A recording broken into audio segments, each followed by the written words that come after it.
പെരുന്നാളൊക്കെ കഴിഞ്ഞ് ബീഫൊക്കെ കഴിയാറായിട്ടില്ലെങ്കിൽ ഈ ഒരു റെസിപ്പി ട്രൈ ചെയ്യാതെ പോവല്ലേ കേട്ടോ. നല്ല ടേസ്റ്റി ആയിട്ടുള്ള നല്ല എരിവൊക്കെ ഉള്ള ചതച്ച മുളകും കുരുമുളകും ഒക്കെ ഇട്ട് വരട്ടി എടുത്തിട്ടുള്ള നല്ല കിടിലൻ ബീഫാട്ടോ ഇന്ന് കാണിക്കാൻ പോകുന്നത്.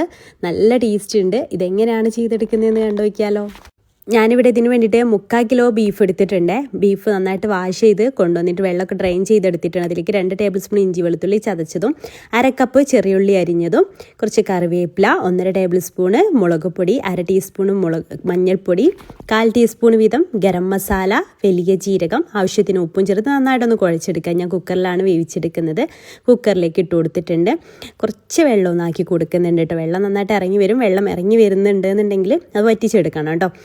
4 വിസിൽ വരുന്ന വരെയായിട്ട് ഞാൻ വേവിച്ചെടുത്തിട്ടുള്ളത്. ഇനി ഒരു ചീനച്ചട്ടി എടുത്തിട്ട് അതിലേക്ക് വെളിച്ചെണ്ണ ഒഴിച്ചു കൊടുക്കുക. 2 ടേബിൾ സ്പൂൺ വെളിച്ചെണ്ണ ഒഴിച്ചു കൊടുക്കുക കേട്ടോ. അതിലേക്ക് വെളുത്തുള്ളി ചതച്ചതും കറിവേപ്പിലയും വറ്റൽമുളകും ഒക്കെ ഇട്ട് കൊടുത്തിട്ട് ഒന്ന് മൂപ്പിച്ചെടുക്കുക. അതിലേക്ക് വേവിച്ച് വെച്ചിട്ടുള്ള ബീഫും ചേർത്തിട്ട് നന്നായിട്ടൊന്ന് മിക്സ് ചെയ്തെടുക്കുക. പിന്നെ അതിലേക്ക് കുരുമുളക് പൊടി ചേർത്ത് കൊടുക്കാം. 1.5 ടീസ്പൂൺ കുരുമുളക് പൊടി ചേർക്കുക കേട്ടോ. നമ്മുടെ എരിവിനനുസരിച്ച് കൂട്ടുകയും കുറയ്ക്കുകയും ചെയ്യാം. കുറയ്ക്കേണ്ട ആവശ്യമില്ല. അത്യാവശ്യം പാകത്തിനുള്ള എരിവാട്ടോ ഇതുള്ളത്. പിന്നെ അതിലേക്ക് കുറച്ചുകൂടി കറിവേപ്പിലൊക്കെ ചേർത്തിട്ടുണ്ടെങ്കിൽ ചെറിയ തീയിലിട്ടിട്ട് നമുക്ക് എത്രത്തോളം ഡ്രൈ ആക്കണോ അത്രത്തോളം ഡ്രൈ ആക്കി എടുക്കുക. ഒരുപാട് സമയം വെച്ചാൽ അതിനനുസരിച്ച് ബ്ലാക്ക് കളറായിട്ട് വരും കേട്ടോ. ഞാൻ ഈ ഒരു ലെവലിലേക്ക് എടുത്തിട്ടുണ്ട്. ഞാൻ പൊറോട്ടയൊക്കെ കഴിക്കാൻ പാകത്തിനാണ് കേട്ടോ എടുത്തിട്ടുള്ളത്. അപ്പോൾ അതാ നമുക്ക് സെർവ് ചെയ്യാം. ട്രൈ ചെയ്തിട്ട് ഫീഡ്ബാക്ക് അറിയിക്കാൻ മറക്കല്ലേ.